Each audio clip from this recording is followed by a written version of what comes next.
Oh, there we go. Yeah, and sure. Um, yeah, oh yeah, it was Final Fantasy 6. So yeah, it was Final Fantasy 3 here in America. Oh, okay, sick. Oh. Yeah, there was a dancer, and she would dance and spin, and her clothes would fly off. Well, they removed that, and I always thought, well, that's kind of odd that she. Yeah, yeah. There's the Zazzle, and there's the Shark Robot. The Shark Robot T-shirts are really nice. Zazzle have a couple of extra designs, so just choose wherever you'd like. And yeah, Shark Robot or Zazzle. Oh, yeah. Thanks for the link. Yeah, we Yeah. do. Yankee But J yeah, has a posse. Young DJ is a pussy, and the Obey-ish one. Yeah. Um, I think myself getting one of these. oh, you think it was for Mario to a Link? Yeah. Well, one of them. You know. Anyways, Yeah. that's long story short. Too late. That's where I actually got the idea.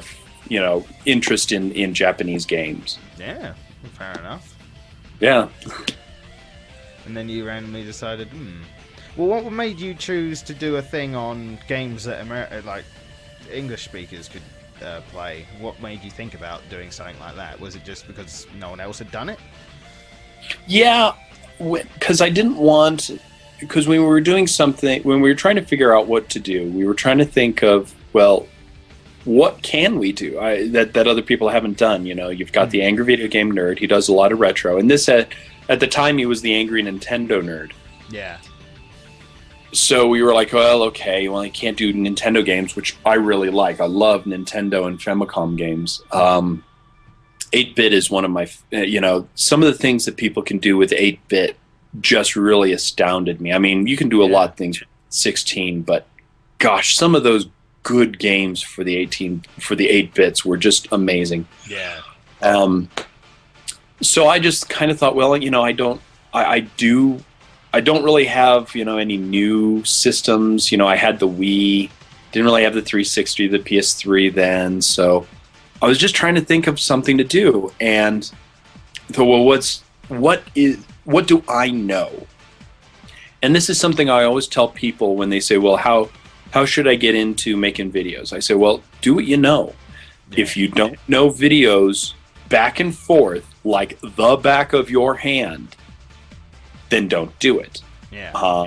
If you know, if you don't know movies, because really a lot of 14-year-olds want to review movies and all they want to do is just, you know, rip on them.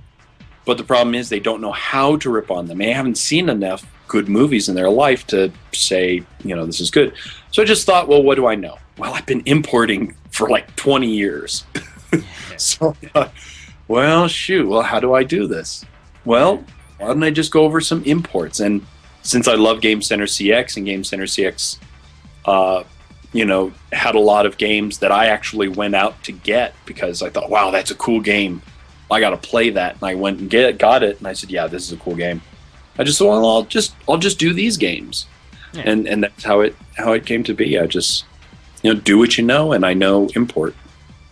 No, fair enough. Yeah, definitely. Because yeah, I notice everyone's kind of got their own little like niche area where they're all good at what they do. Yeah. So yeah, I mean, to be honest, I had no like real idea about import games, about, you know, Japanese games, about what we have missed basically. You know, what games haven't been, you know, over here in like the US and England. And I must say, thank you for shining the light on most of these, because you know, no idea half the time, but I know I can play these, and that's probably the idea. Yeah. So that's always good. Yeah, dude, it is a long time to import games. Like I had said, you know, I had read in the back of the magazine or in the Nintendo Power about all these games, and I even read in some other game magazines about import games and how some of them will never come over. And I thought, well, there's a I saw an ad for a place called Funco Land. And I thought, okay, I'll contact Funco and see what they have to do. Well, they were getting rid of all their Famicom games because they were getting ready for the future shipments of Super Famicom games. And I thought, well, okay, well, hey, you know, maybe I can get a deal. And I think it was for around 100, 120 bucks. I got about 15 to 20 games and a Honeybee game player, all shipped. But I didn't choose the games. They just sent me what they had left, you know. Oh, okay. So, and otherwise, you know, so I didn't know how to play any of those games. I just popped them in and, oh, this is a fighter. Oh, this is an RPG. Oh, this is this. And I just took my time and tried to figure out what each game did. Okay. So, is there an interesting story behind your Wario hat, someone asks? How did you become the JewWario exactly? Well, I'm a JoJo fan. First and foremost, I am a JoJo fan, and JoJo's Bizarre Adventure is just one of the. It was one of the first manga I ever read, and it was one of the first manga I ever read. You know, I started collecting Shonen Jump from a friend who got it from his mother in Hawaii, and then he would just throw them away, and he started selling them to me for $1 or $2 for each. So I'd give him some cash, and he'd give me a trash bag full of manga. So, fair enough. I'm kidding. He would give. We'd plan to meet on a certain bus because we took buses. I took the bus to college. We'd meet at a certain time, and he'd have a trash bag filled with manga, and we'd meet every 2-3 weeks. And I'd give him some cash. He's like, "Yeah, here, $15. Here's $15." You know, so just bag full. So bag full of manga. So so I started reading JoJo's Bizarre Adventure way, way early then, and I just got hooked. So yeah, at least it wasn't a bag of weed. But so anyways, so I had been known as Professor Noriaki Kakuin, and I even made a JoJo fan site way back in 2000, where I talked about all the JoJo's Bizarre Adventure stuff, and it's no longer up. But I even went and took the name JoJopedia, and we did a JoJo's Bizarre Adventure website and everything, and people came and watched. But Noriaki Kakuin, it's kind of hard to say and spell. Yeah, I was thinking, how in the world? I don't even think I could say that. So so when I started to really start to focus on collecting video games, I thought, well, you know, can I do a name? And I met a gentleman named Jonathan Mann, and I became a fan of his music. And he does some music by the name of the Game Jew. Oh. And I asked him if he was actually Jewish, and he's like, "Yes, I actually am."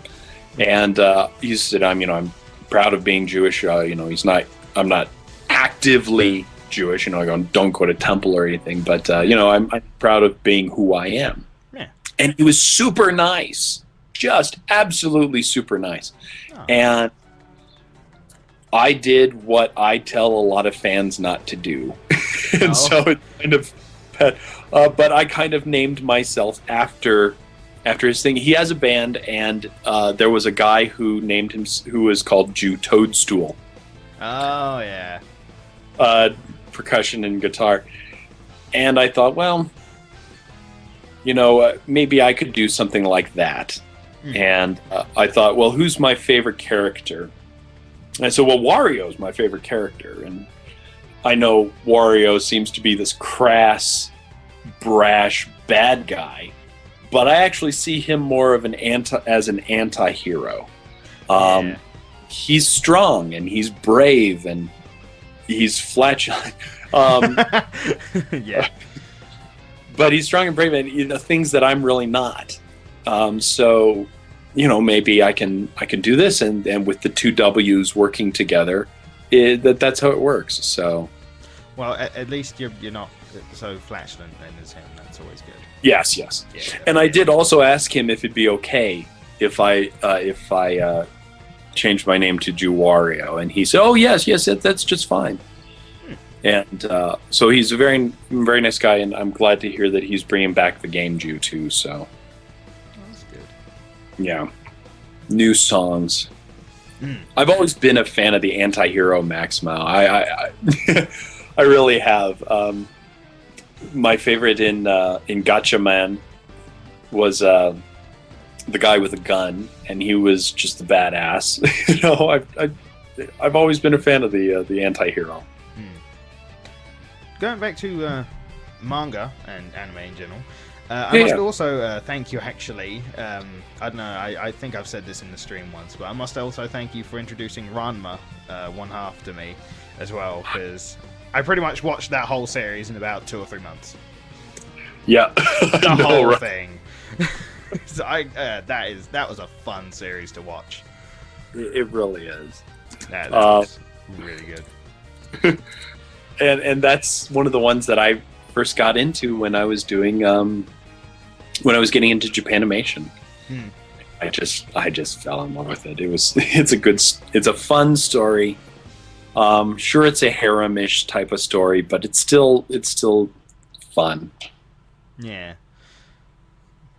So the first anime I ever got into was Dragon Ball Z. Yeah. Once again, with the JoJo's Bizarre Adventure, I was reading Dragon Ball at the same time, and people were like, "Oh, guys, you got to read this one." What the heck is Dragon Ball Z?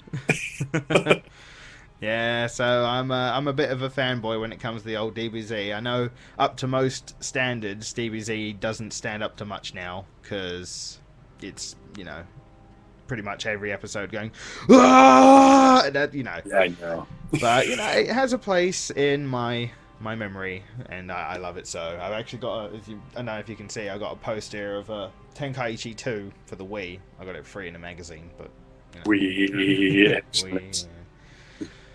So, yeah, that was one of my first. And then, of course, I got introduced into, again, like you say, one of these. Oh my god, have you watched Pokemon?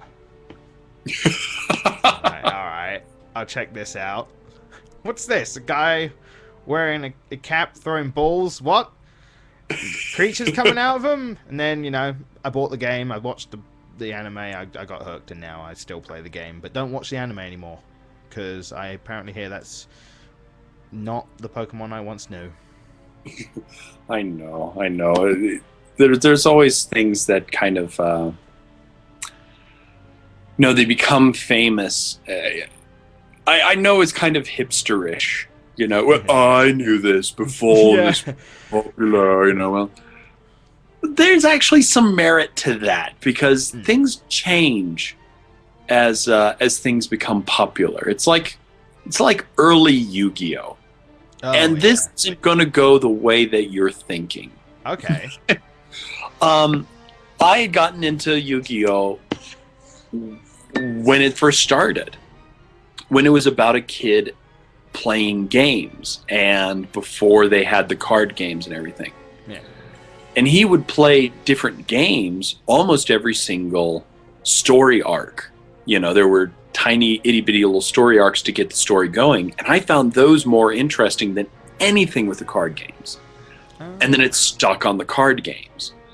But there was if you read the first 3-4 issues of Yu-Gi-Oh! Collected Tankobon, he was playing some really creative games, and they were interesting, and the reasons why he was playing them were interesting. And then it became popular. Yeah. And he started making the games and the movies and the anime and the card game, and it was and then it changed. Yeah. So, it was different than that, so it was different.